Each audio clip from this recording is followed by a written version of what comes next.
SBO News, update dan faktual.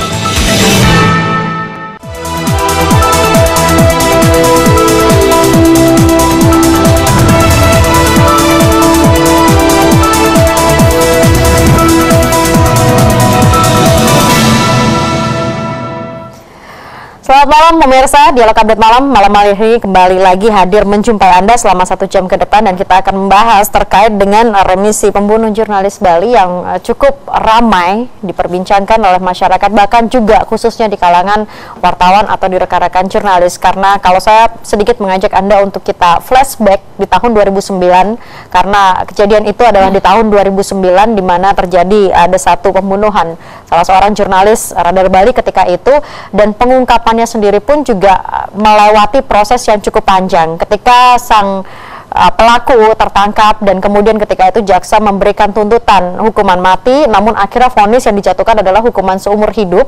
Itu pun juga sebenarnya cukup mengejutkan karena banyak pihak yang berharap bisa tetap sesuai dengan tuntutan jaksa, tetapi ketika itu dijatuhi hukuman seumur hidup, itu pun juga sudah menjadi satu tonggak dari keadilan bagi wartawan-wartawan atau jurnalis yang mengalami satu kekejaman atau perilaku yang tidak baik. Namun ternyata belakangan diketahui ada informasi bahwa pemerintah memberikan satu pengurangan hukuman terhadap sang terpidana, yakni Inyoman Susrama, pembunuh wartawan Radar Bali tersebut. Kita akan bahas malam hari ini pemirsa, apa sebenarnya dan proses hukum seperti apa yang saat ini sedang terjadi di negara kita yang disebut sebagai negara hukum. 3 orang narasumber sudah hadir pemirsa. Di sini ada Pak Eko Pamuji selaku sekretaris dari PWI Jawa Timur. Pak Eko, selamat malam. Selamat malam. Terima kasih sudah hadir. Ada Mas Wahid juga selaku Direktur LBH Surabaya. Mas Wahid, selamat malam. Selamat malam. Terima kasih sudah hadir. Dan di ujung sebelah sana ada wartawan senior Pak Yusri Nur Raja Agam. Selamat malam Pak Yusri. Selamat malam. Terima kasih sudah hadir. Saya pertama kali terlebih dahulu pastinya saya ke Pak Yusri dulu sebagai wartawan senior. Ini melihatnya sebagai pelaku media, melihat remisi yang diberikan oleh pemerintah kepada sang terpidana. Ini bagaimana? Sebenarnya kita sendiri juga heran. Ini pemberitaannya itu tadinya disebut bahwa adanya perubahan dari hukuman yang sudah dijalani 10 tahun dari seumur hidup, kemudian diubah. Tadinya simpang siur disebut gerasi. Sehingga gerasi menjadi seumur hidup. Tapi kemudian ada penjelasan lagi bahwa ini bukan gerasi, tapi remisi perubahan. Nah, remisi ini sendiri, kalau kita tahu selama ini adalah pemotongan-pemotongan masa tahanan itu pada hari-hari tertentu, hari besar, hari proklamasi misalnya, atau hari raya, atau hari raya Nyepi, dan macam-macam hari-hari keagamaan. Nah, namun ini disebut oleh Menteri kita itu remisi perubahan. Nah, pengertian remisi perubahan ini juga tambah sembang siur lagi penjelasannya itu bahwa vonis yang sudah dijalani 10 tahun dari seumur hidup kemudian diubah menjadi remisi perubahan 20 tahun penjara. Tapi di sini disebutkan sudah dijalani 10 tahun kemudian nanti akan dijalankan 20 tahun. Jumlahnya 30 tahun. Pertimbangannya katanya karena terpidana Susrama ini itu usianya sudah mendekati 60. Kalau dia menjalani 30 kan usianya dianggap sudah mencapai istilahnya umur. Dianggap hampir sama dengan hukuman seumur hidup begitu ya. Nah, ini membingungkan apa sebenarnya latar belakang dari keputusan ini. Itu yang membuat wartawan sendiri terus terang aja memprotes ke sini. Ini kalau hukum seperti ini bolak-balik bisa bermainkan ini sama dengan mengancam kemerdekaan pers. Pers itu bekerja sebagai korbannya. Korbannya adalah Bagus Narendra Prabangsa ini. Kalau kita lihat dia dibunuh, dan ini utak pembunuhannya itu dan dengan jangka panjang dan peristiwanya cukup lama, dan dibuang ke laut. Pada waktu dibuang ke laut ini dalam keadaan hidup. Nah, ini berarti sudah penganiayaan berat, kemudian sampai dia di pembunuhan berencana. Ini pasti berencana, karena dikaitkan dengan pemberitaan. Wartawan ini menulis si Ardi Radar Bali itu berarti ada hubungannya dengan pemberitaan. Dan perlu diketahui, apabila seorang wartawan bekerja, beritanya sudah disiarkan di media massa, dia itu bukan lagi sendiri, tapi adalah suatu kesatuan. Si wartawan melaporkan kepada redaktur, redaktur mengolah dan mengadakan check in, dicek dan segala macam, melengkapi data dan sebagainya. Kemudian berita itu disiarkan dengan tanggung jawab dari pemimpin redaksi, baru disebarluaskan. Jadi pekerjaan tim, bukan pekerjaan satu wartawan. Nah, bagaimanapun juga seorang memperlakukan wartawan katakanlah seperti Narendra Prabangsa ini, dia tidak sendiri, jejaknya akan kelihatan. Kenapa dia hilang? Kenapa dia meninggal? Kenapa dia bunuh? Pasti akan ketahuan. Nah, inilah yang kadang-kadang orang-orang yang tidak senang dengan pemberitaannya dibuat di media massa atau tersiarkan. Katakanlah media massa ini sekarang tambah beragam, di samping media cetak, surat kabar, majalah, kemudian ada televisi, ada radio, kemudian ada media online, siaran langsung dan sebagainya macam. Bahkan sekarang kita lihat ada media sosial yang juga menambah bumbu-bumbu yang tambah menyiarkan berita.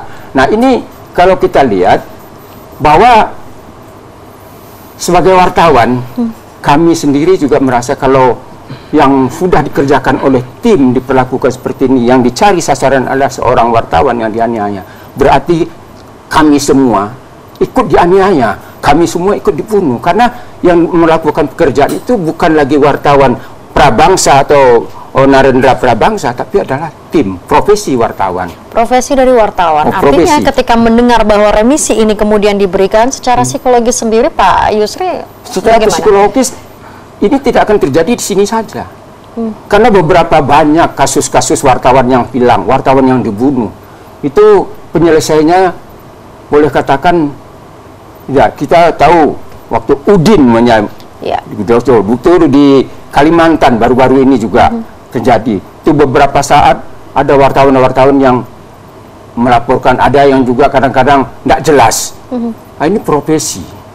Wartawan itu bekerja dengan profesi. Nah, karena profesinya ini ada kode etik yang dilaksanakan, seharusnya orang yang keberatan terhadap suatu berita yang sudah disiarkan di media massa, dia mempunyai hak tidak membunuh, tapi namanya hak jawab. Hak jawab ini oleh penerbit atau media siaran, radio maupun televisi, kalau ini benar akan disiar ulangkan sesuai dengan keterangan dari orang yang keberatan. Itu namanya hak jawab. Nah, di samping itu, andai kata penerbit atau penyiaran melakukan kekeliruan, ini pun kita mempunyai namanya hak koreksi. Kita melakukan koreksi. Oh, ralat misalnya, keliru menyebut nama tidak akurat, keliru menyebut tempat tidak akurat, dan segala macam tidak serta-merta kemudian main hakim sendiri berarti kita tidak menghakimi. Dan terus terang saja juga, wartawan ini tidak sekedar kalau sudah disiarkan itu pasti melakukan cek and recheck. Cek ke sana, cek sini, dan memenuhi. Nah, ini memenuhi ketentuan-ketentuan yang disebut 5W1H. Apa, siapa, mengapa, dan di mana, kemudian bagaimana, dan seterusnya. Ini sangat jelas. Baik Pak Yusri, saya bergeser dulu sebentar ke PWI karena mau tidak mau kalau kita melihat sejumlah organisasi profesi wartawan sendiri ini juga banyak melakukan aksi entah mengecam kemudian memprotes terkait dengan kebijakan ini, pengurangan yang diberikan kepada sang terpidana, bahkan yang paling kencang bersuara pun juga khususnya dari Aji Denpasar karena mereka juga mengatakan mengikuti proses yang cukup panjang untuk berhasil mengungkap dan kemudian bisa mendapatkan sang pelaku. Pak Eko dari PWI Jawa Timur bagaimana? Ya, jadi yang pertama saya atas nama pribadi, juga atas nama PWI, merasa prihatin turunnya remisi itu. Ini sama halnya mencederai atmosfer keadilan bagi media, bagi teman-teman wartawan, bagi insan pers. Mengapa? Karena kita ini kan sebenarnya ingin membangun kemerdekaan pers, membangun supaya kebebasan pers di Indonesia, khususnya di Jawa Timur, kalau ini kita bicara Jawa Timur, itu tumbuh dengan baik. Tetapi dengan model seperti ini, turunnya remisi bagi terpidana yang berkaitan dengan masalah-masalah pers, wartawan, dan sebagainya, ini menurut saya kok mencederai keadilan, mencederai atmosfer keadilan buat teman-teman wartawan. Mengapa? Karena seperti yang disampaikan Pak Yusri tadi, banyak kasus persoalan yang berkaitan dengan media, dengan wartawan, itu tidak bisa tuntas 100%. Contohnya sudah banyak lah, mulai dari Udin yang tahun berapa itu, sampai sekarang kan belum jelas itu. Oleh karena itu, ya kami merasa prihatin aja, kok bisa seperti itu dilakukan. Terus terang kami tidak bisa berpikir jernih ketika muncul remisi seperti itu. Walaupun nanti secara hukum saya tidak tahu lah seperti apa, Mas Wahid yang bisa menjelaskan. Ini suasana kebatinan kami ini loh yang diserang itu. Suasana kebatinan teman-teman wartawan. Ketika wartawan sudah dianiaya lalu dibunuh hidup-hidup semacam itu, kemudian pelakunya diberi remisi yang seharusnya hukumannya jauh lebih berat.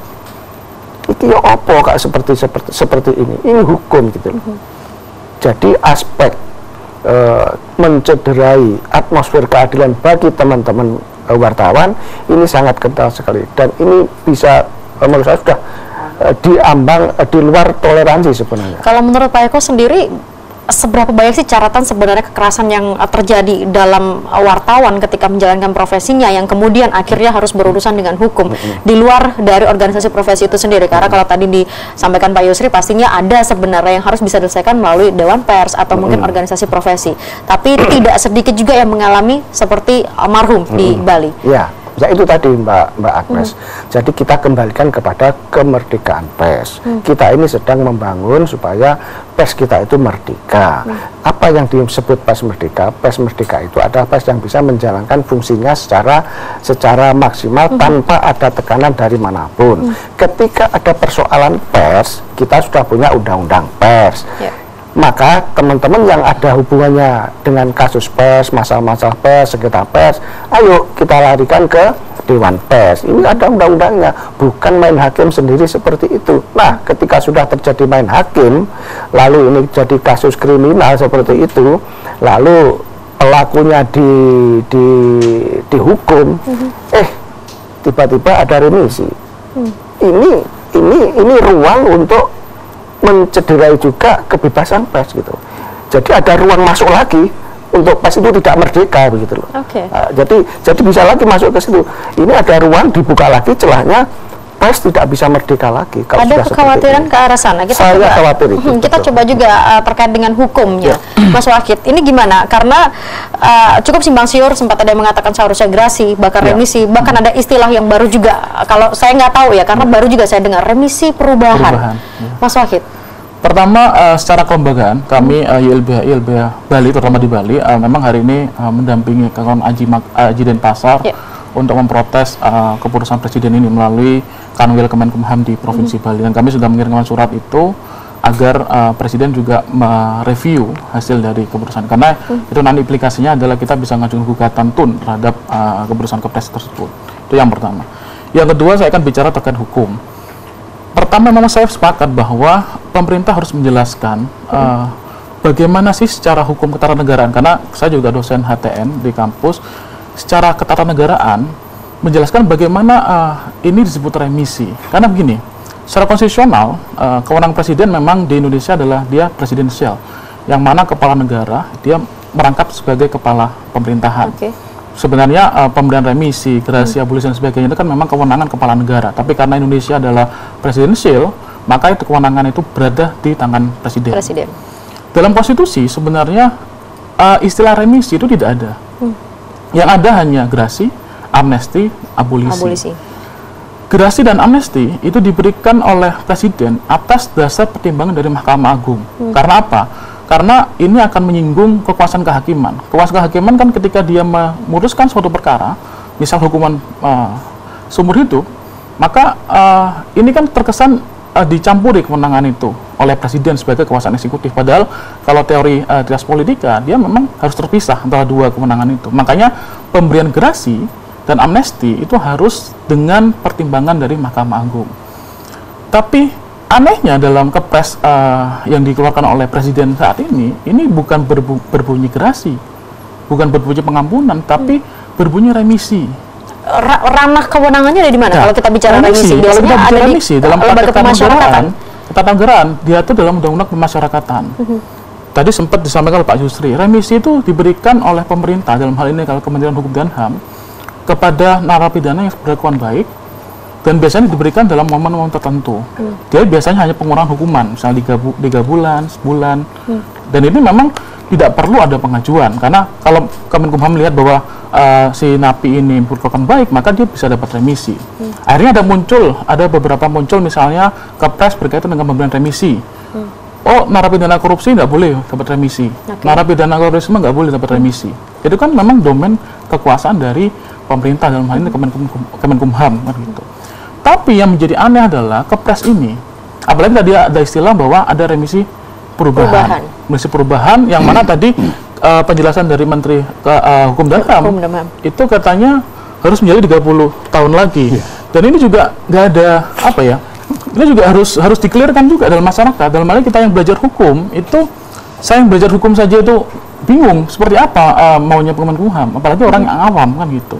Padahal kalau kita bicara seumur hidup, ya sudah, dia akan menjalani hukuman ini sampai dia meninggal di dalam penjara. Artinya kalau kita bicara remisi, kalau untuk hukuman seumur hidup memang dia masih punya ruang ya untuk bisa mendapatkan remisi, karena memang kalau kita mengutip dengan beberapa pemberitaan, alasan dari Kumham untuk menyampaikan atau memberikan remisi itu sendiri juga karena yang bersangkutan terpidana ini atau napi ini tidak memiliki catatan buruk selama menjalankan masa tahanannya. Iya, sebenarnya lebih tepat gerasi sebenarnya, karena gerasi itu kan diajukan oleh narapidana dengan diajukan kepada kepala negara karena memang dia pertama mengakui bahwa kesalahannya, dia mengakui kesalahannya dan memang menyesal atas kesalahannya.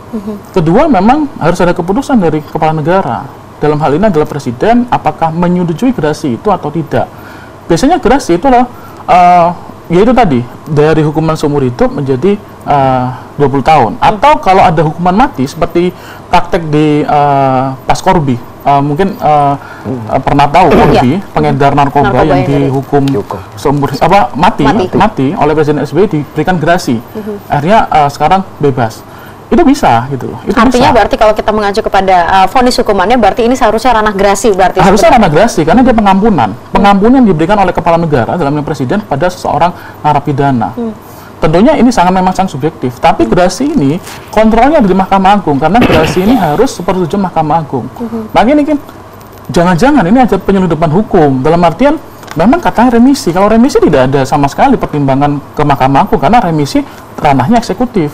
Dan remisi itu biasanya cuma hanya 3 bulan, 2 bulan, gitu. Nggak sampai menghapus hukuman, sampai mengampuni. Itu kan pengampunan sebenarnya. Gerasi itu kan pengampunan. Karena kalau kita lihat lagi dengan pemberitaan yang cukup banyak beredar, yang disampaikan oleh dari Menkumham mengatakan bahwa pemberian perubahan remisi dengan pertimbangan yuridis terkait remisi bahwa terpidana atau napi ini hampir 10 tahun di penjara dan berkelakuan baik, juga mempertimbangkan umurnya yang sudah tua. Dan yang cukup menarik tadi Pak Yusri sudah sampaikan, sudah 10 tahun di penjara, tambah 20 tahun jadi 30 tahun. Umurnya sekarang sudah hampir 60 tahun, selama menjalankan masa hukuman tidak pernah ada cacat, mengikuti program dengan baik, berkelakuan baik. Ini penjelasannya kalau menurut Mas Wakil gimana? Kalau dari penjelasan Kemenkumham sebenarnya itu gerasi sebenarnya. Gerasi itu baru bisa diajukan ketika dia sudah menjalani hukuman 5 tahun, minimal 5 tahun. Jadi sebenarnya dari segi konstruksi hukumnya itu sebenarnya gerasi. Itu gerasi. Baik, ada yang aneh. Tapi memang ada penyelundupan, karena gerasi itu harus dengan pertimbangan Mahkamah Agung. Mungkin pertimbangan ini yang dilewati oleh presiden. Dia tanpa perlu mengajukan pertimbangan Mahkamah Agung, dia bisa mengeluarkan remisi. Makanya ada istilah remisi tadi itu. Itu dari segi hukum tata negara mungkin bisa ditanyakan ya. Dan memang pemerintah harus menjelaskan ini kepada masyarakat secara hukum itu seperti apa kondisinya. Padahal ini juga tadi Pak Eko menyampaikan, Pak Yusri menyampaikan bahwa ini apalagi terjadi kepada seorang narapidana yang melakukan pembunuhan keji terhadap wartawan. Dan kita tahu catatan AJ ada 8 kasus impunitas terkait dengan kekerasan wartawan, pembunuhan wartawan yang sampai sekarang belum diusut secara tuntas oleh negara. Udin Bernas di Surabaya juga ada terakhir. Dan ini merobek-robek rasa keadilan masyarakat, terutama kawan-kawan jurnalis yang sekarang dalam era kebebasan pers semua dibuka gitu, semua bebas. Gitu. Kita jeda dulu sebentar pemirsa, nanti kita akan lanjutkan lagi pembahasan malam hari ini. Tetap bersama dengan kami.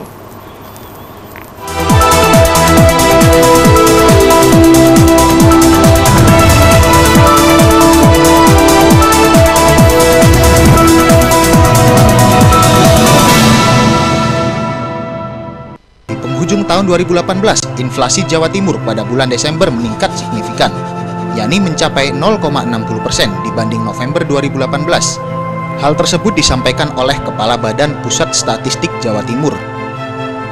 Dari hasil penyelidikan yang dilakukan oleh Polda Jatim, bahwa terdapat 45 artis lagi yang juga ikut terjun di prostitusi online ini.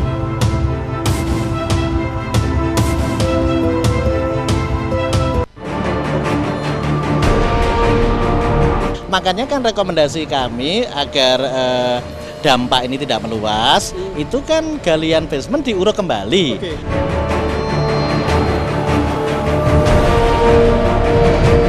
Lalu bagaimana kerja tim mitigasi dan Pemkot Surabaya dalam menangani fenomena adanya dugaan longsor di wilayah Surabaya? Karena Surabaya memang rawan longsor. Ikuti saya di Faktual.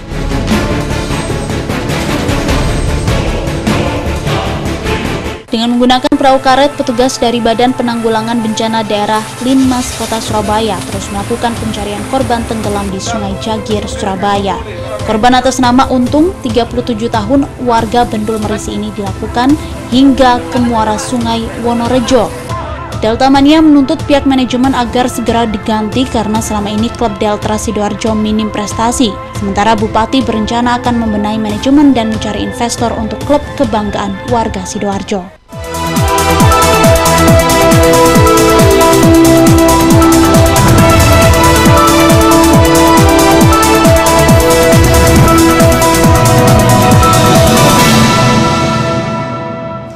Baik pemirsa, masih membahas terkait dengan remisi yang diberikan oleh pemerintah kepada narapidana yang boleh dikatakan ini adalah otak pembunuhan yang cukup keji terhadap salah seorang wartawan yang ada di Bali ketika itu kurang lebih di tahun 2009. Nah, kita juga melihat banyak yang kemudian memprotes. Saya ke Pak Eko. Pak Eko, kalau dikatakan mencederai keadilan, sebenarnya kalau kita melihat bagaimana prosesnya, bukankah ini sudah diproses dengan seadil-adilnya? Apakah dengan diberikan remisi ini juga mengganggu keadilan? Ya, karena kan proses itu sudah berjalan, sudah dijatuhi hukuman, dan orang ini pun juga sudah menjalankan hukumannya. Lantas bagaimana versi dari teman-teman wartawan juga? Ya, jadi mencederai, kalau saya menyebutkan atmosfer keadilan itu, saya hubungkan dengan kemerdekaan pers. Walaupun itu sebenarnya sudah sesuai dengan prosedur hukum, katakanlah seperti itu, tetapi ketika itu dilakukan saat kita membangun kemerdekaan pers, ini kan tidak pas gitu loh, tidak pas. Ya sudahlah, seandainya ada pemikiran begini, ini pers ini biar merdeka dulu, dimerdekakan semerdeka-merdekanya, lalu urusan dengan hal-hal seperti itu ketika sudah merdeka dilakukan, tidak apa-apa. Monggo, silakan. Silakan begitu loh. Karena itu masalah hukum, oke silakan. Tetapi ini kan kita sedang membangun kemerdekaan pers. Yang sampai sekarang belum maksimal. Bukannya belum tercapai, ini jauh lebih bagus, cuma menurut saya juga belum maksimal. Nah, ini tercederai oleh ini. Kemerdekaan pers kita itu tercederai oleh ini gitu loh. Bagaimana bisa seorang pembunuh keji, kalau saya dengar itu dimasukkan ke laut hidup-hidup, ini keadilannya di mana begini ketika itu lalu dikasih gerasi. Sisi hukum oke, tetapi aspek keadilan bagi kami wartawan dikaitkan dengan kemerdekaan pers, udah tidak ada ini. Artinya biarkan saja seharusnya menjalankan apa yang sudah menjadi putusan hakim. Begitu, kalau saya seperti itu. Tapi ya kembali lagi pada kami ini sedang membangun kemerdekaan pers yang sebenarnya sekarang sudah baik, tapi dengan ini tercederai lagi. Gitu loh Pak. Jadi ya lagi-lagi ini masalah kebebasan atau kemerdekaan pers yang terlukai, apalagi ini kaitannya dengan teman wartawan yang dimengerti. Wartawan, saya yakin wartawan seluruh Indonesia ini akan mengecamkan hal seperti itu. Ya, karena memang itu juga yang beredar dalam pemberitaan bahwa semua wartawan tidak ada satupun yang menyetujui, bahkan semuanya melakukan pengecaman dan meminta untuk bisa dicabut terkait dengan pengurangan hukuman ini. Pak Yusri. Benar. Jadi para wartawan sebenarnya apa yang disampaikan Pak Eko memang benar. Kemerdekaan pers ini dicederai. andai kata ini kita khawatir suatu saat nanti ada terpidana-terpidana lain yang melakukan perbuatan terhadap wartawan yang sudah dihukum, nanti bisa aja hukumnya itu berubah-ubah. Jadi artinya kemerdekaan yang sudah kita dan pendapat hukum hakim yang sudah memutuskan sedemikian dianggap adil, yang tadinya sudah tidak ada reaksi, bahkan sebenarnya ada reaksi waktu itu. Hukuman yang dituduhkan atau dituntut oleh jaksa penuntut umum waktu itu pasal 340 dan seterusnya itu adalah pembunuhan berencana. Karena berencananya itu sudah terbukti bahwa ini dia melakukan perbuatan jurnalistik, kemudian pembunuhan itu diberitakan dan ada rasa sakit hati dari kelompok. Jadi terus terang saja ini yang kita sebutkan lagi bahwa ini ada hubungan dengan saudaranya, keluarganya pejabat yang melakukan ini. Nah, ini perlu juga dituntut apakah ada pengaruh yang di belakangnya yang mengusulkan ini dengan kaitan pengurangan ini. Ancamannya ketika itu adalah hukuman mati seharusnya. Hukuman mati dan kemudian seumur hidup. Kemudian sekarang ini katanya sudah ada pengajuan 3 kali untuk perubahan ini. Tidak tahu istilahnya remisi atau apa, 3 kali perubahannya, 5 tahun 2015, 2017 dan 8 akhirnya dikabulkan sekarang remisi. Dan remisi ini juga janggalnya itu ini mengubah keputusan yang sudah dibuat. Kalau yang namanya remisi itu hanya pengurangan-pengurangan.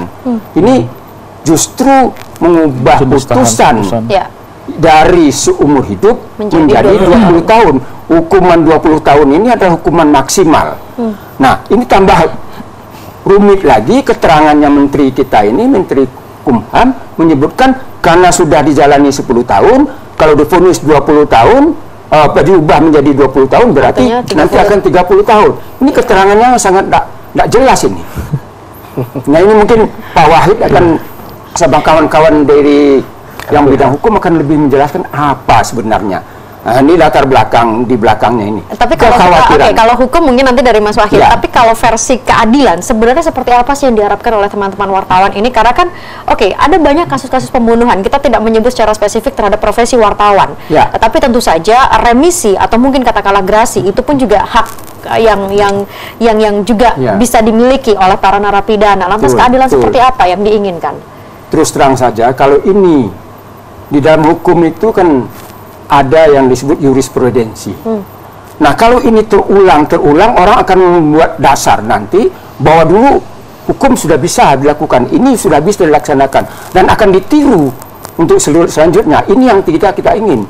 Dianggap ini sudah, keputusan lama ada kok, kenapa tidak bisa? Maka ada juga akan pengajuan-pengajuan seperti itu, yang istilahnya pun heran kita, disebut remisi perubahan, padahal itu kalau kita lihat bahasanya grasi. Grasi itu seperti dijelaskan tadi itu adalah pertimbangan Mahkamah Agung. Nah, kami dari Korps Wartawan merasa khawatir kalau nanti hal-hal seperti ini juga bisa dipermainkan hukum seperti ini. Hanya itu, selama ini terus terang saja kerjasama kita dengan pihak-pihak dalam pemberitaan sudah sangat hati-hati memenuhi ketentuan-ketentuan. Orang sudah kita sebarluaskan Undang-Undang 40/99 itu berlaku untuk semua dan dipelajari bukan oleh wartawan saja. Polisi mempelajari itu, pelaksana hukum mempelajari itu. Dasarnya itu undang-undang itu bukan hanya untuk wartawan tapi untuk seluruh masyarakat, karena di sana itu ada kata-kata barang siapa dan seterusnya. Ini dan kalau kaitannya dengan pidana itu ranahnya di kepolisian, tapi dalam pemberitaan itu tidak semua ranahnya ranah pidana. Ada yang kadang-kadang dianggap merugikan. Monggo, silakan dilakukan perdata. Juga sebelum pidana dan perdata diajukan ke ranah pengadilan, di undang-undang itu terbuka kesempatan yang namanya hak jawab tadi itu. Itu yang perlu ditekankan. Masyarakat atau kepolisian pun seharusnya sebelum mengusut suatu perkara yang dikaitkan dengan pidana, dia harus menanyakan dulu kepada seorang pelapor apakah sudah dilaksanakan hak jawab tapi terhadap artinya berarti pemberitanya itu. kebebasan yang tadi sempat disinggung oleh Pak Eko, kemerdekaan itu dari dulu sampai dengan sekarang ini memang Pak Yusri juga merasakan belum maksimal. Belum maksimal. Oleh Pak Eko. Bahkan terus terang penyelidik itu banyak juga yang belum mendalami bahwa adanya hak jawab ini paling banyak itu terkait dengan undang-undang pers itu tadi ya. Baik, Pak Eko boleh menanggapi lagi Pak Eko, karena sekali lagi yang mungkin saya pertanyakan adalah keadilan seperti apa sih yang dituntut, karena kita tahu saya tidak fokus hanya kepada pembunuhan terhadap insan wartawan, tetapi tentunya pembunuhan-pembunuhan keji lainnya pun juga terjadi di luar sana. Lantas seperti apa? Karena sekali lagi remisi gerasi itu adalah hak juga yang bisa didapatkan oleh napi. Keadilan seperti apa yang diharapkan oleh orang-orang yang tercederai ini? Ya, saya memandang begini Mbak Agnes. Keadilan yang tercederai ini adalah keadilan suasana batin teman-teman wartawan. Oke.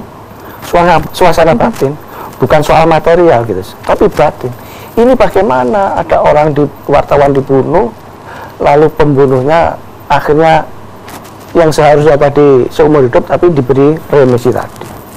Saya kok malah menduga ini ada kecerobohan hukum yang terjadi ya si pembuat itu. Contohnya begini, ketika ada 100 berapa Mas? 115 yang ada di Kepres itu, dia tidak melihat ini ada salah seorang wartawan. Ketika orang itu yang menulis nama itu melihat, oh ini wartawan, ini kaitannya dengan pers itu merdeka. Jangan-jangan ketika saya memberi remisi ini, kemerdekaan pers tercederai. Ini tidak terpikirkan. Di sini loh cerobohnya itu. Saya kok menduga itu teknis ya, tapi di sini letaknya. Mengapa mereka tidak menilai ini wartawan? Wartawan itu kaitannya dengan pers. Pers itu merdeka di Indonesia. Tapi ketika ini kita munculkan nama terpidana itu yang dihukum akibat sengketa pers, masalah pers, lalu diberi remisi, itu kan ada kecerobohan dan tidak terpikirkan oleh itu. Ini saya menduga itu. Ini tidak terpikirkan itu. Jadi antara kemerdekaan pers yang sekarang sedang kita kembangkan, kita bangun, kemudian dikaitkan dengan memunculkan nama pembunuh wartawan itu, tidak connect ini. Tidak connect inilah yang saya sebut ceroboh gitu loh. Ceroboh ini, 100% saya mengatakan ini ceroboh. Tidak mempertimbangkan itu, tidak ada pertimbangan itu. Pokoknya gelondong 115 kan seperti itu kan, saya pikir seperti itu. Ya, lantas mungkin artinya begini, saya tidak bermaksud menyinggung apapun begitu ya Pak Eko ya, tapi kan kita lihat di Kepres itu ada 115 dan semuanya adalah hukuman seumur hidup yang kemudian akhirnya dipotong menjadi hukuman 20 tahun. Ketika kita mencoba meng-highlight khusus untuk pembunuhan wartawan, lantas bagaimana dengan nasib-nasib? Apakah yang kemudian 114 lainnya itu pun juga sebenarnya mereka layak mendapatkan remisi, atau seharusnya mereka pun juga ketika mendapatkan remisi juga menciderai keadilan dari sisi masyarakat? Ya, saya lebih ini kan masyarakat. Kalau soal keadilan yang 114 tadi saya juga tidak terlalu tahu dari kasus apa, tetapi karena ini topiknya media, wartawan yang dibunuh, saya mengatakan 100% malah mencederai rasa kebatinan teman-teman wartawan. Makanya tidak salah ketika teman-teman wartawan seluruh Indonesia mengecam ini, memprotes ini, itu tidak salah, benar semua seperti itu. Ini apa? Tetap larinya tetap masalah kebebasan pers tadi. Kebebasan dan kemerdekaan pers tadi. Artinya berarti kita sekarang terbentur lagi begitu itu. Dan itu saya katakan cerobohnya di situ. Kenapa ini seorang pembunuh wartawan diberi remisi? Entah apa namanya lah, saya tidak tahu. Diberi remisi. Padahal ini pembunuh wartawan. Wartawan itu kaitannya dengan kemerdekaan pers. Apa tidak akan menimbulkan gejolak misalnya seperti itu, kemerdekaan pers tercederai, dan ini terjadi. Ya. Dan akhirnya pun memang gejolak itu terjadi. Dan gejolak itu akhirnya terjadi. Dan ini cerobohnya, tidak terpikirkan oleh itu. Baik, kalau Mas Wakil menggunakan istilah penyelundupan hukum karena memang ada beberapa kejanggalan, tapi nanti kita akan gali juga dari sisi hukum, dari sisi wartawan tadi juga sudah digali dari Pak Yusri dan Pak Eko. Kami kembali saat lagi pemirsa.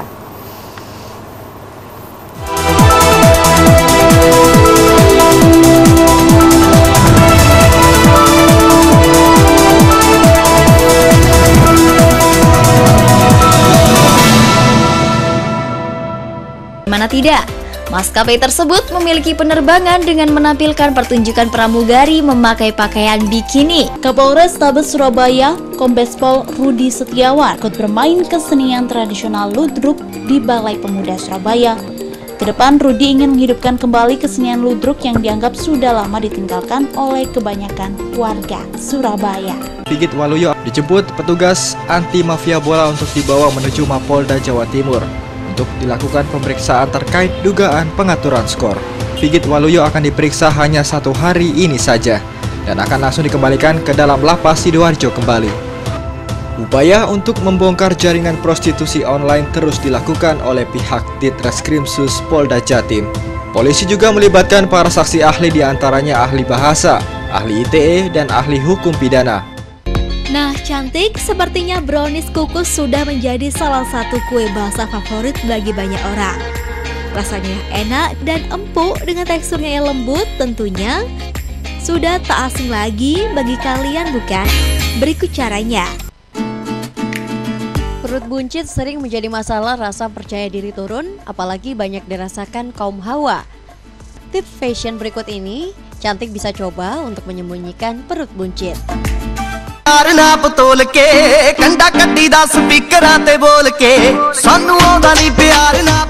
Selain Humayun Tomb, satu lagi tempat wisata yang sudah tidak asing bagi siapapun yang datang ke India, yaitu Taj Mahal. Ya, mengunjungi bangunan yang berada di kota Agra, India ini. Cerita-cerita Islam pada masa lalu tersajikan melalui ukiran-ukiran bertuliskan Arab di setiap sudut bangunan.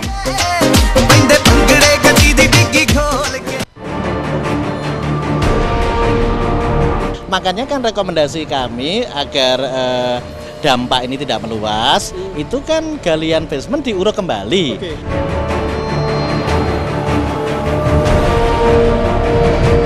Lalu bagaimana kerja tim mitigasi dan Pemkot Surabaya dalam menangani fenomena adanya dugaan longsor di wilayah Surabaya? Karena Surabaya memang rawan longsor. Ikuti saya di Faktual.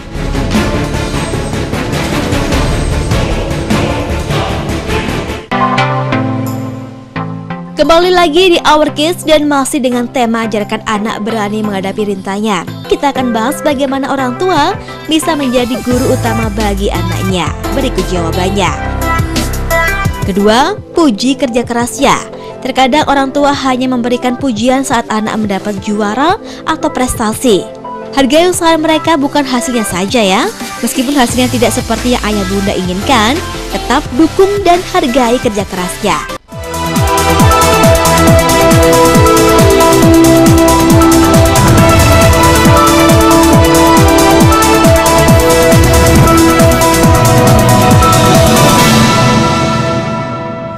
Baik pemirsa, mengacu kepada keputusan Presiden nomor 29 2018-2019 yang mana memang itu tidak hanya merujuk pada satu nama saja yang terkait dengan pembunuhan terhadap seorang wartawan yang ada di Bali di bulan Februari tahun 2009 ketika itu, tetapi memang ada sebanyak total 115 yang mendapatkan satu perubahan, kita mengatakan itu perubahan hukuman karena itu adalah hukuman seumur hidup kemudian menjadi hukuman penjara 20 tahun. Mas Wahid, ini bagaimana ya?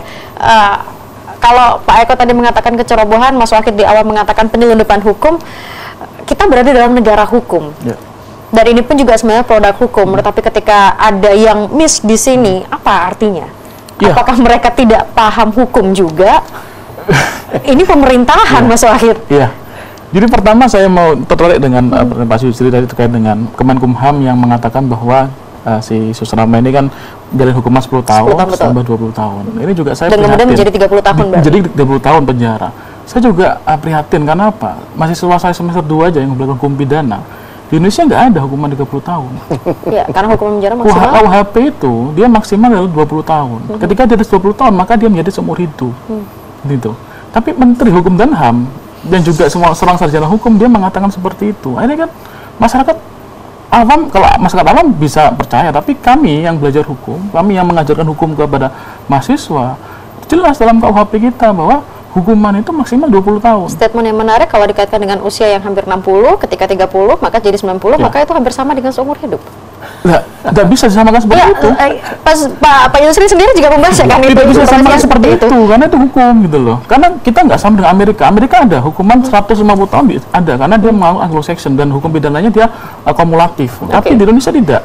Maksimal di 20 tahun. Berapapun kumulatif hukumannya, dia maksimal harus 20 tahun. Kalau lebih dari itu seumur hidup. Makanya di remisi ini kan dia mengubah hukuman. Jadi kenapa kok saya katakan ini sebenarnya gerasi? Karena dia mengubah jenis hukuman. Dalam KUHP pasal 10 jelas, hukuman tertinggi hukuman mati, kedua ada seumur hidup, dan ketiga adalah hukuman 20 tahun. Dia mengubah hukuman seumur hidup menjadi 20 tahun. Kan berarti mengubah jenis hukuman, bukan mengurangi hukuman.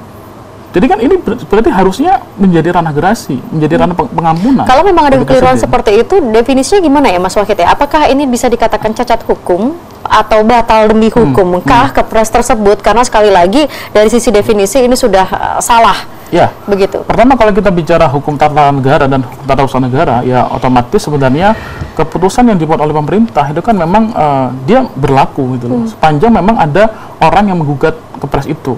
Jadi dia ada asas presumptio praduga ini benar. Jadi sepanjang keputusan presiden ini belum ada yang membatalkan atau yang mengoreksi, maka ini dianggap benar. Meskipun itu dikatakan keliru atau salah, ya dan cacat, kita tidak bisa mengatakan itu batal demi hukum berarti. Ini ada celah sebenarnya, ada celah bahwa sebenarnya tadi sebutkan ada Kepres 29 itu ada 115 orang. Dan ini saya yakin ini sebenarnya banyak dari 114 orang itu pun juga sama. Ini kan korban semua sebenarnya.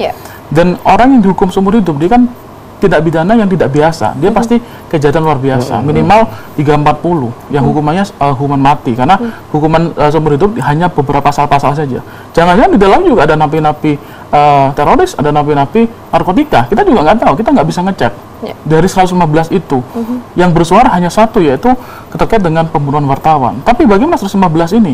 Rasa keadilan bagi korban ketika dia dulu dicederai ini dengan oleh presiden diturunkan masa hukumannya. Padahal sesuai prosedur hukum dia sudah diputus oleh pengadilan dan sudah ingkrah, dan itu menjadi hukuman seumur hidup. Perlukah pemerintah harus membuka terkait dengan 115 atau mungkin dasar latar belakang dan segala macamnya, meskipun memang beberapa sudah sempat disebutkan oleh Kumham? Saya rasa tidak hanya membuka, tapi juga menjelaskan kepada masyarakat dan mengedukasi kepada masyarakat timbulnya kepres ini seperti apa sih? Jangan-jangan ini ada faktor politik.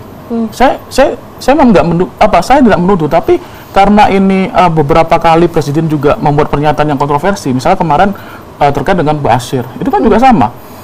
Akhirnya rame di media, dia nggak jadi. Itu pun juga nggak ada dasar hukumnya. Apa? Presiden mau memberikan gerasi atau seperti apa kepada Bashir? Tapi ketika itu kan belum tertuang dalam satu putusan begitu kan, atau keputusan. Tapi ini sudah ada kepresnya. Artinya ini berarti sudah final begitu. Sudah final. Bisa tidak kemudian ada cara lain untuk kemudian mengembalikan kepercayaan wartawan kepada pemerintah saat ini? Saya rasa bisa, karena kami pun juga hari ini juga menerima surat protes itu. Kami meminta pada presiden untuk mengkoreksi, karena kepres yang dibuat itu bisa dikoreksi.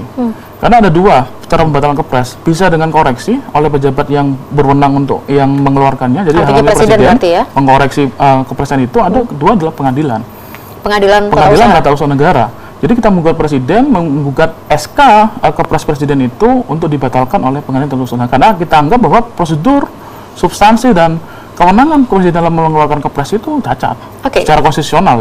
Karena begini, sebelum saya nanya ke Pak Eko dan juga Pak Yusri, artinya di dalam kepres itu ada 115 nama nih. Artinya kalau menggugat, apakah kita juga harus melibatkan korban-korban lainnya, atau cukup dari sisi wartawan yang tercederai dengan salah satu nama yang ada di dalam kepres itu? Tidak perlu. Salah satu dalil dari gugatan tata usaha negara itu adalah orang yang individu ya, orang yang merasa kepentingan dirugikan. Siapa yang merasa kepentingan dirugikan? Ya orang yang memang merasa atas timbulnya kepres itu dia merasa dirugikan kan gitu. Salah satunya apa? Korban. Karena gugatan TUN itu hanya diajukan oleh para pihak, tapi juga pihak ketiga. Tapi dampaknya nanti apakah langsung menyeluruh atau nantinya akan artinya begini, ketika kita mengajukan gugatan, apakah kita mengkhususkan kepada satu nama itu saja, atau karena kan yang kita gugat adalah kepresnya? Ya, itu akan dari implementasi nantinya. Harusnya ketika itu sudah batal, maka presiden harus merevisi dengan mengeluarkan satu orang ini, atau seperti apa itu nanti harus ada baju hukumnya sendiri. Ibarat ada artinya muncul lagi revisi hukum yang baru, kepres yang baru. Itu pun kalau presiden mau menjalankan. Sedangkan problem hukum tata usaha negara kita, PT UN itu banyak perusahaan PT UN yang tidak dijalankan oleh pemerintah. Padahal sudah ingkrah, sudah menyatakan bahwa presiden harus mencabut, tapi tidak, sama sekali tidak dilaksanakan. Wow, surprise kalau begitu. Artinya kalau memang ada jalan ditempuh, ternyata tidak semuanya dari catatan, ternyata tidak semuanya juga dilakukan oleh pemerintah. Pak Eko. Ya, saya dari teman-teman wartawan, mewakili teman-teman wartawan, saya memang berharap itu dicabut, diubah. Mengapa kok harus diubah? Tetap lagi-lagi saya akan membela kemerdekaan pers. Tetap berpikirlah ke sana sebelum membuat keputusan itu. Berpikirlah ke sana itu, ini ketika kita sedang membangun kemerdekaan pers, jangan sampai tercederai lagi.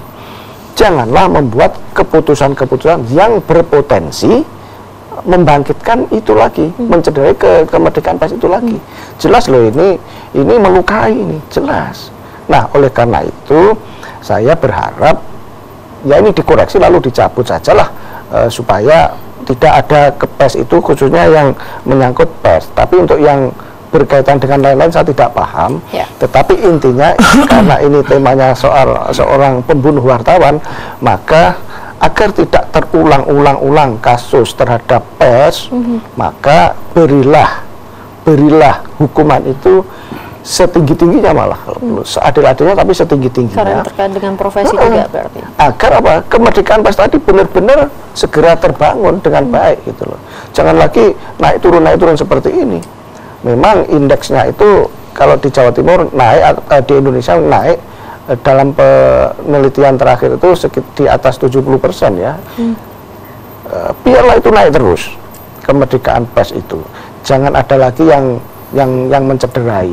Ini salah satu bentuk berpotensi mencederai kemerdekaan pers.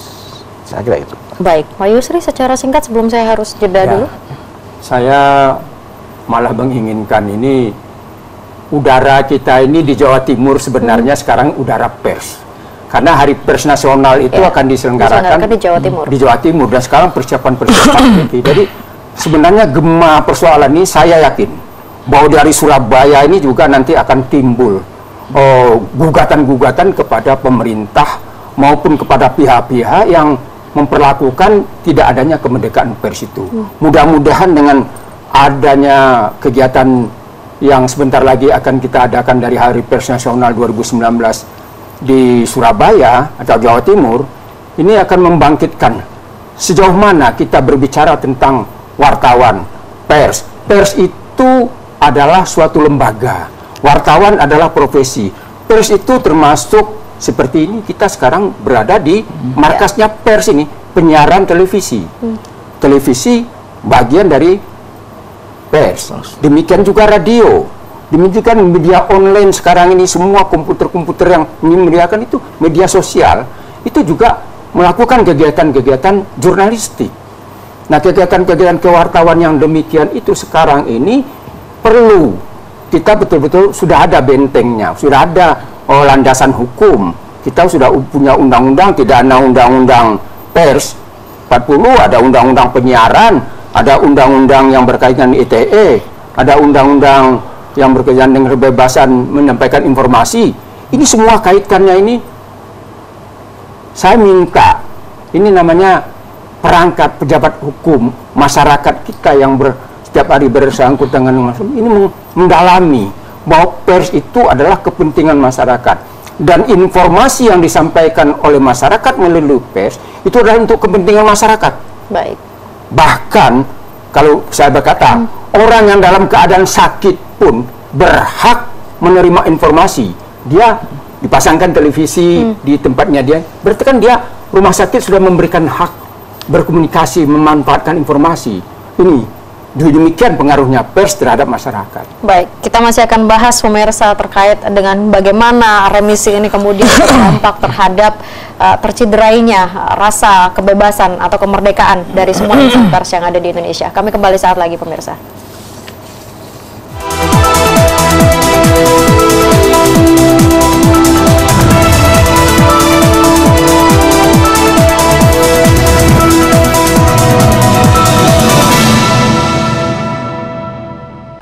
ujung tahun 2018, inflasi Jawa Timur pada bulan Desember meningkat signifikan, yakni mencapai 0,60% dibanding November 2018. Hal tersebut disampaikan oleh Kepala Badan Pusat Statistik Jawa Timur. Dari hasil penyelidikan yang dilakukan oleh Polda Jatim, bahwa terdapat 45 artis lagi yang juga ikut terjun di prostitusi online ini.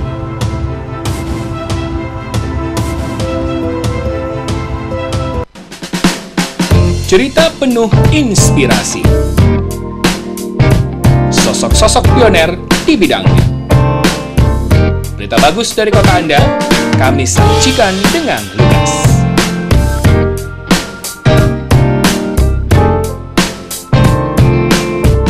Dua jempol, Rescue News Update dan Fakta.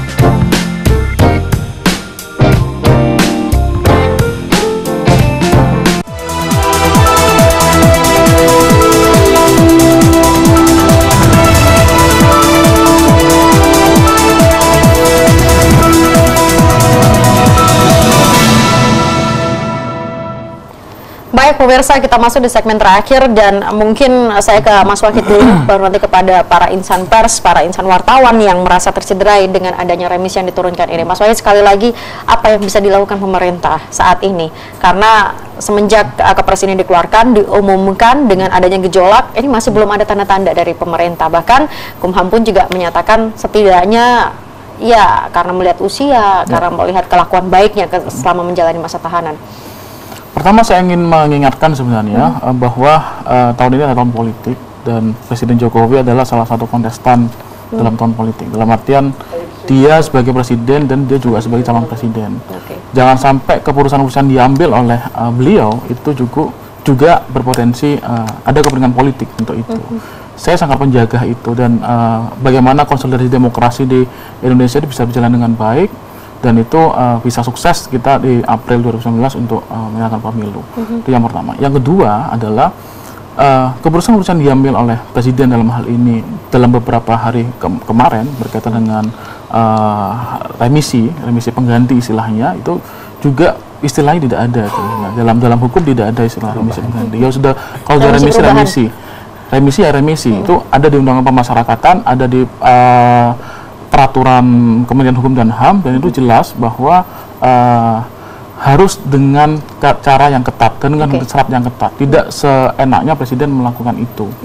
Meskipun itu adalah kewenangan eksekutif, kewenangan penuh kepala negara untuk membuat keputusan apapun berkaitan dengan itu. Tapi tentunya keputusan itu juga harus melihat bagaimana keadilan dalam masyarakat, terutama kasus-kasus yang tadi sudah disampaikan oleh Pak Eko sama Pak Yusri berkaitan kebebasan pers. Dan sampai 8 kasus yang sudah ada impunitas ini, mulai dari kasus 98 penculikan sampai sekarang pun itu justru mencederai kebebasan pers, yang mana jelas undang-undang kita sudah jelas dan itu sudah tercover secara penuh. Artinya begini Mas Wahid, sorry 1 menit saja secara singkat, bagaimana supaya penegakan hukum ini bisa benar-benar berjalan, karena ini dikaitkan juga dengan kebebasan dan kemerdekaan pers.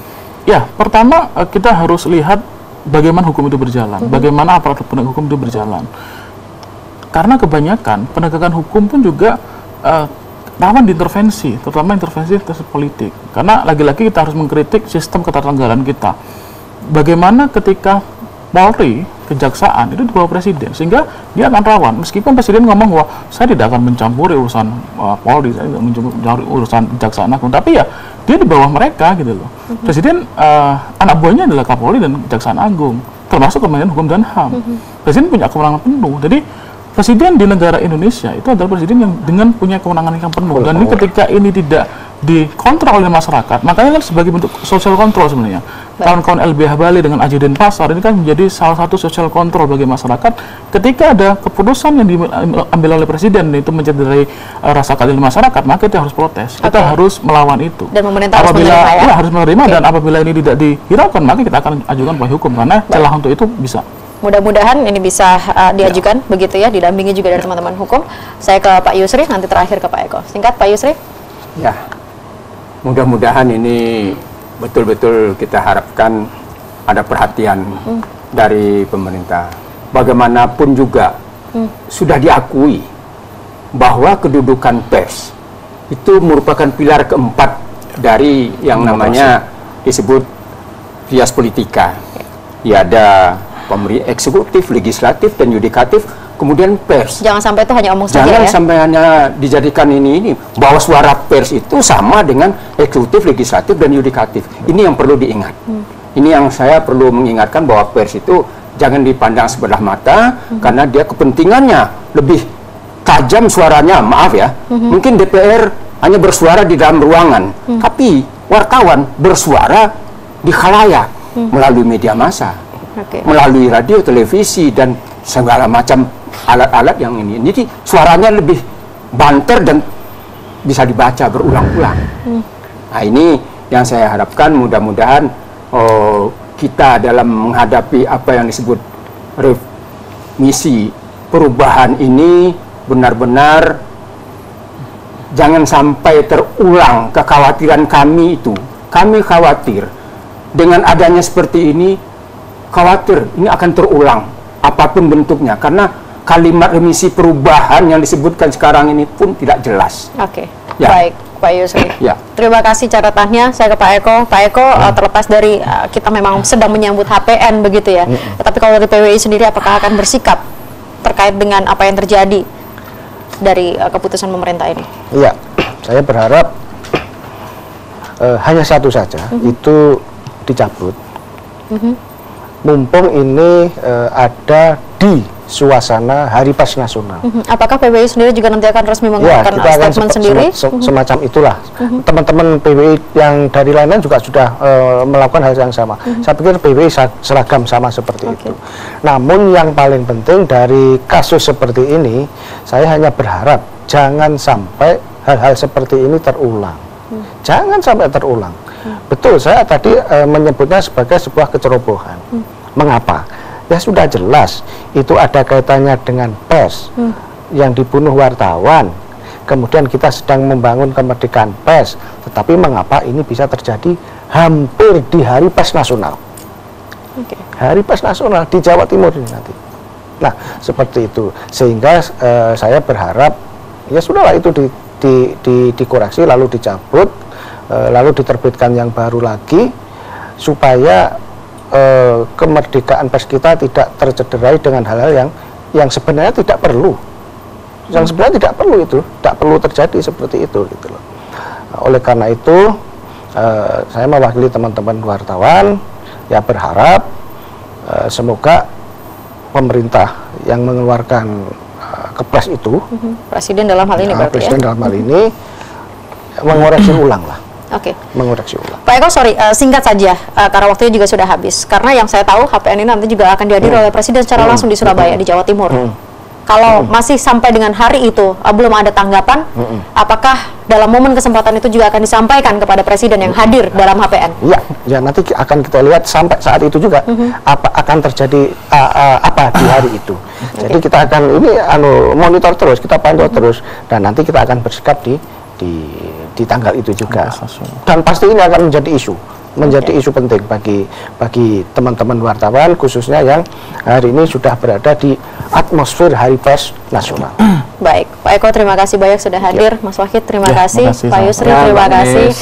Dan pemirsa, mungkin banyak definisi terkait dengan keputusan yang diambil oleh pemerintah, dalam hal ini Presiden kali ini, tetapi tidak ada salahnya kalau memang itu salah, diakui salah dan kemudian dikoreksi, karena pastinya dengan adanya pengakuan salah ataupun juga memperbaiki, tentunya itu bisa diterima oleh seluruh pihak, insan pers khususnya. Dan karena kita melihat Presiden atau pemerintah juga bukanlah pihak-pihak yang senantiasa benar, bisa saja mereka salah, tetapi ada niat atau tidak untuk memperbaiki itu agar tidak mencederai yang namanya kebebasan atau kemerdekaan pers. Saya Agnes pamit, selamat malam, sampai jumpa.